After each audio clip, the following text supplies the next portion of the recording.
unemployment rate, 4.1%. Many people are frustrated by applying to these kinds of jobs that seem to have no intention of hiring anyone. You are in the position of trying to find a new job. Of course, you don't want to waste your time applying for these ghost jobs. All right, so most of you are probably already aware of the current job market in the US right now. But for those of you who aren't, it's really bad right now. It's been declining steadily since COVID. And I think it's possibly even the worst job market ever for the tech industry. One of the goals I had when I first started the channel was to share and document my experiences in hopes of helping other people along the way. And I'm fully aware that right now I'm coming from a place of privilege because I've already secured a full-time role. However, I've witnessed firsthand the impact of this market to my friends, to my family, and to a lot of you guys who share your experiences on the Discord server. I wanted to hear firsthand the frustrations that some of you guys are facing in this current job market, and I got a lot of recommendations or requests to react to this specific video. So yeah, let's jump right in.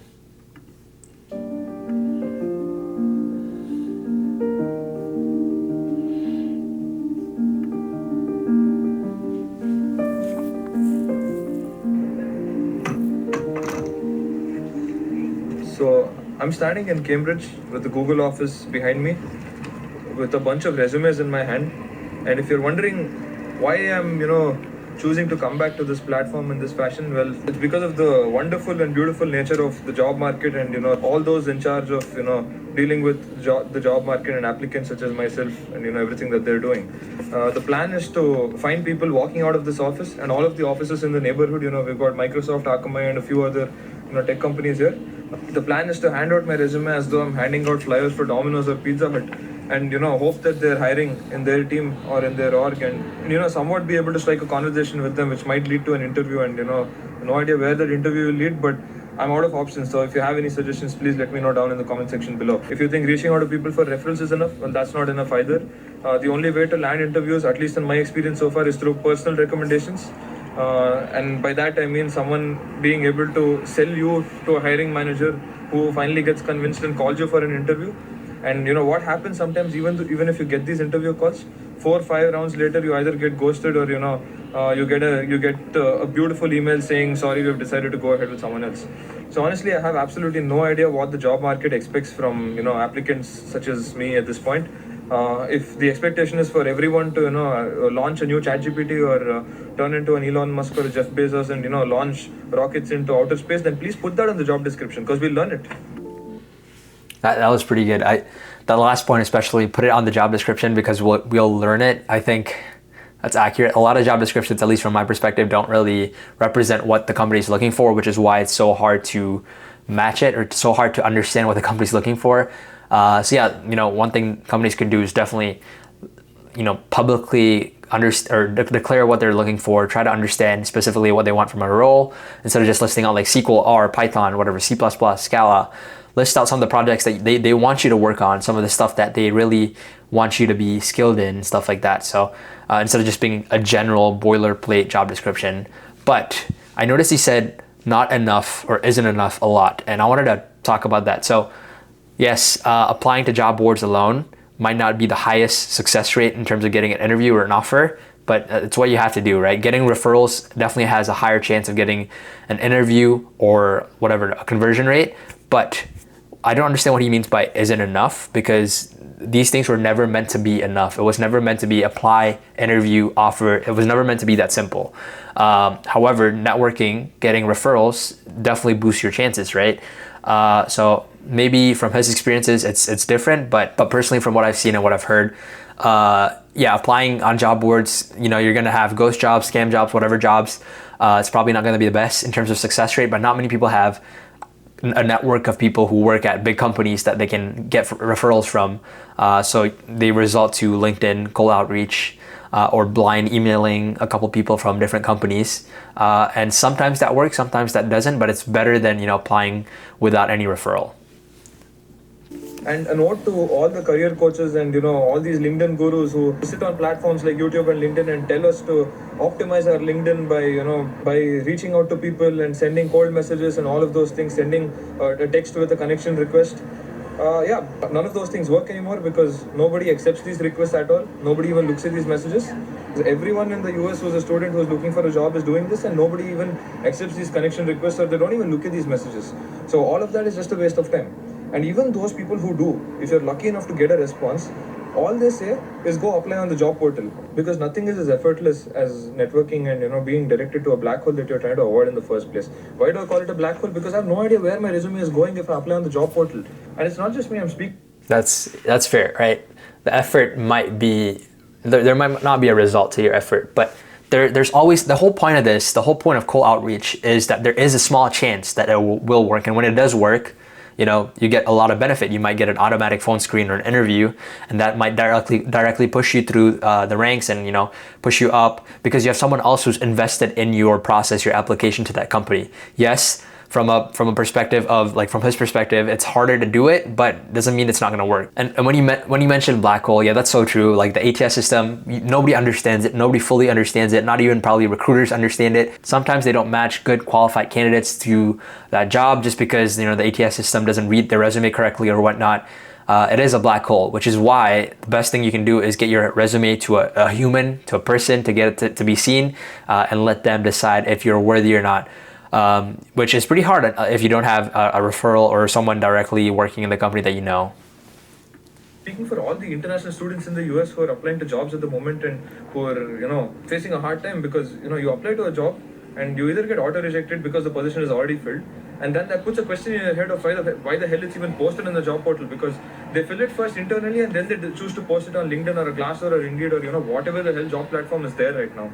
Or you get a reject at the most odd hour. A Friday night at 2 a.m. or a Saturday night at 2 a.m. These companies are even making sure to send these auto-generated emails to reject you at a time so that they can even ruin your weekend successfully. So I've got absolutely no idea what the intention of these companies in the current market is. I do not want to hear any more of market is bad, because they turned hiring into a joke a couple of years ago where they hired anyone and everyone who was walking on the street. Forget doing 2 degrees, going to college. Even if you just went to a coding boot camp, you'd get hired as a software engineer, and half the people got laid off last year. So yeah, man, I'm out of options right now. If you guys have any suggestions, anything to say, please put it down in the comment section below. I sincerely request you to not suggest any more of what I've already mentioned so far in this rant. But if you've got any other workaround apart from me handing out my resume on the streets, or if you have your own story to share in the comment section below, please go ahead and do so.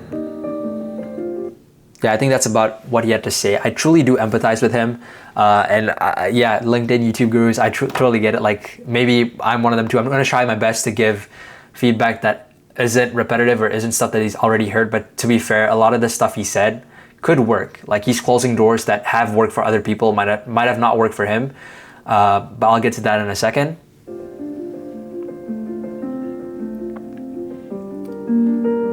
And if you happen to be hiring in your team, and if you're looking for a data scientist, software engineer, anyone who can use a computer, yeah, I can send you my resume.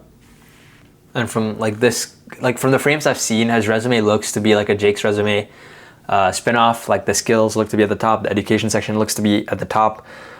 Which, fair, could have been a strategy that he tried. Maybe that didn't work. So maybe, personally, I would put whatever your strongest suit is. Maybe if you come from like a big name school, put your education section at the top. That's fair. But I think my experience is the strongest, so I'll put it at the top.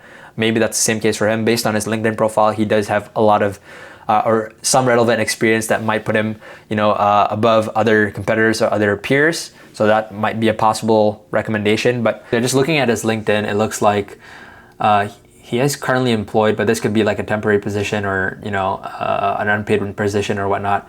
What I will say is having stuff like data engineer, data scientist, software engineer isn't really. I wouldn't recommend that, just because you're casting a very broad net, and maybe this is to attract recruiters to your profile.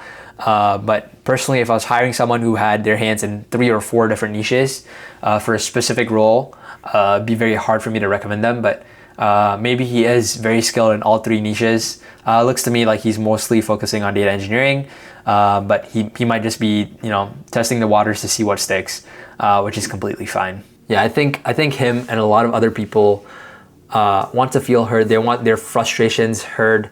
which, you know, I totally understand. It's super unfair right now. Like having these ATS black holes, as he puts it, super unfair, right? Having ghost jobs, companies ghosting you after rounds of interviews, insanely unfair. Having companies fill a position and then post it anyway because, you know, whatever legal reason they need to do that, it's unfair. Getting your information ripped off and sold to other companies to advertise or whatnot from an application that you applied for months ago is unfair.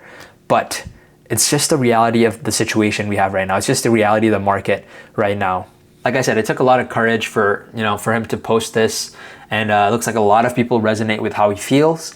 And I totally understand that. In fact, I did a survey internally with some of my audience members. I got about 100 responses, so pretty good sample size. And it looks like most people are applying to less than 300 jobs. They're still getting interviews, but not too many. And some of them, a small portion, are getting offers. I think it was about 14%, which tells me, there is some good news. There's some light at the end of the tunnel. But I do understand that it might not be representative of everyone's situation. They might not be international students, for example. They might not be new grads or whatnot. So yeah, I do see the other side. I do see the other perspective. Like I know in specific junior devs or fresh grads are finding it a lot harder to get a job in this market. I think this is partially due to the layoffs and the reduced demand post-COVID because of AI or whatnot, which leads, unemployed senior devs, senior engineers, senior data scientists and whatnot look for jobs, and they end up filling in junior data science positions, junior engineer positions, which obviously leaves a gap in the market for all these fresh grads who don't have a job, who don't have employment, who are looking for employment and are competing with all these senior devs, which can be frustrating. From a company's perspective, they want to find someone who can do the job or more for cheap. And finding a senior dev to do a junior or mid dev position is pretty obviously a good hire for them. So they might take it. And then from the senior dev's perspective, they take that position temporarily while looking for a better job and eventually find a better job and leave. And the turnover just keeps happening. The churn keeps happening. So yeah, I've noticed that personally within my company and other companies who I have contact with. And I just think it's a broken cycle, but it's a cycle that we're seeing right now. He did mention in the video 2-3 years ago they would hire anyone who had a computer and give them a 6-figure salary, and yeah, I agree, but that was COVID. That was a different time. You can blame it on COVID, you can blame it on AI, but the market just really isn't what it was 2-3 years ago. So we have to deal with the current market. Yes, I truly do empathize with a lot of these people. I know the market right now is frustrating, it's annoying, it's bad, could be borderline emotionally abusive to international students who have a timeline, who have financial restrictions and whatnot. However, I don't want to end the video on a negative note. I have so many friends, family members, people who are so much more smarter and skilled than I am who are struggling in this current job market, but I also have friends and family who managed to get a job in this market. One of my close friends who's an international student applied to 30 to 40 jobs every single day for months before even hearing back from a company for an interview, and when he did get an interview, that company ended up being a scam company. He didn't give up there though. He continued applying, improving his resume, working on projects, networking, and everything else that you might already know, and eventually he did get a job. I have another friend who wasn't that skilled technically, but he was very smart when it came to his application strategy. He focused on companies that were local and weren't looking to post their job postings on platforms like LinkedIn, Indeed, Glassdoor, whatnot, and eventually got an interview there. And he was very, very open to learning in that interview, learned a lot from the interviewer, connected with them on a personal basis, and got the job. The key component here for him is that although he wasn't technically skilled, he was very open to learning, and during the interview process, he made it very clear, and it was very easy to teach him too. Another story comes from a close family member of mine who had a contract position or contract extension from an internship he had while going to school, which ultimately, one gives him additional income, additional experience while he can look for a more permanent role and maybe even wait out the market. And the last story I want to share is pretty surprising to me. It was from my neighbor who I met 4 months ago. When I met them, they were unemployed and they got 6 offers in the span of 1.5 months. They had about 2 years of experience at this point, and they were looking for jobs in a specific niche, in a specific industry, and they built a recyclable pipeline, a web scraping pipeline using Next.js and Python with Fast API to scrape company reviews from specific platforms like Glassdoor, App Store, whatever. And using Next.js, they built a reusable app that they could share and analyze their reviews, which was pretty interesting. I don't really see those in interviews these days, which made him stand out. Obviously, he even got an offer at my company, but he decided to take something else, which is pretty cool. To me, I don't hear stories like that every day. My point is that even in a horrendous market like we have today, there is still a chance for success. People get hired every single day. The process isn't going to be easy and probably is going to be harder than you expected, especially if you're an international student with immigration restrictions, financial restrictions, and whatnot. Like I said before, some people might decide to take a master's degree or a PhD, which can be considered as a full-time role too. In fact, I was looking into that. If I didn't get a job, a full-time job in this market, that would probably be my next step. I know some schools offer a lot of TA, GA, grants, or whatnot that might help with the financial aspect of things. However, if you can't afford that or if that option isn't feasible for you, you might want to consider other things like maybe even working unpaid for a nonprofit or a smaller company. The people who succeed in these kinds of situations are the ones who are most resilient and manage to push through hard times. Like, yes, scam jobs, ghost jobs, internally filled positions, ATS scans are all very annoying things, but all we can do is really just work around it. Realistically, to get an interview, you'll have to apply to jobs, and some of them will be ghost or scam jobs. You could try to avoid these scam or ghost jobs by maybe avoiding LinkedIn's easy apply, applying directly on the company's job portal, or spending more time doing research on the company to see if they're legit or not. I would personally even recommend getting a feel of how your resume is being parsed by utilizing tools like OpenResume, JobRite, or even Simplify, which are tools that you can use to get an understanding of how an ATS system might visualize or view your resume. None of them are sponsoring this video, by the way. They're just a few tools that some of the people I mentioned before this recommended and said helped in their job search. Getting referrals is obviously one of the best ways to get interviews, but to get a referral, you need a good network or you need to start networking with strangers. You could use Blind or even LinkedIn for cold outreach, which I know has an annoyingly low success rate, but that's better than nothing. Like, even in the sales industry, cold outreach is known to have a very low success rate, but if it works for a small percentage, a very small percentage of your applications, the payout will be very high. Applying to 300 jobs used to be enough to get an offer, but I think these days that number is closer to 1,000 or more. In this market, I think anything over a 5% interview rate is very good. I personally also like actively following and watching a lot of people who are looking for a job right now, like Julia Fay, Namanth Kapoor, Jetkel, and I think all of them got offers, if not interviews, and most of them got them from referrals, if I'm not wrong. So yes, it sucks there's so much friction, but honestly, that might just be what it takes to get a job in this market. I plan to make a whole series going in depth on my personal experience with different types of resumes and how they've worked for me, LinkedIn outreach, and the stuff I've done to get referrals on LinkedIn, even job boards and which one I personally recommend and which ones I would stay away from. I know some of these networking strategies might not work for a lot of you who are aggressively looking for a job right now or have a time crunch, but I'll try my best to recommend or link a couple other cold outreach methods that you could use to try and get some success.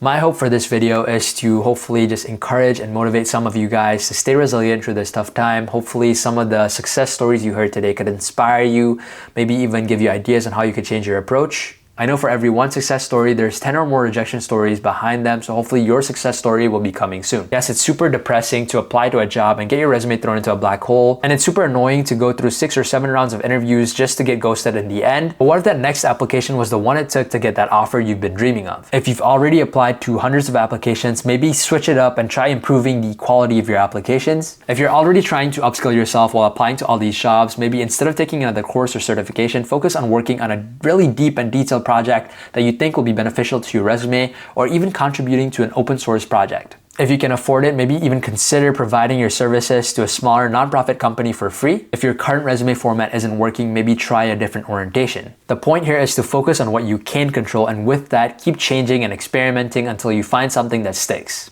Yes, it definitely is an uphill battle, but who knows, the finish line could just be a few applications away. If you want to learn more about some other strategies or roadmaps, go ahead and check out some of the other videos on this channel. Like I said before, I'll be making a series focused on the job hunting process, so stay tuned and subscribe for that. Anyway, that's about it for this video. I'll leave a couple links down below for the YouTubers and resources I mentioned in this video if you want to check them out. If you have any questions, comments, or concerns, leave them down below too. As always, thank you guys so much for watching, and I'll see you in the next one.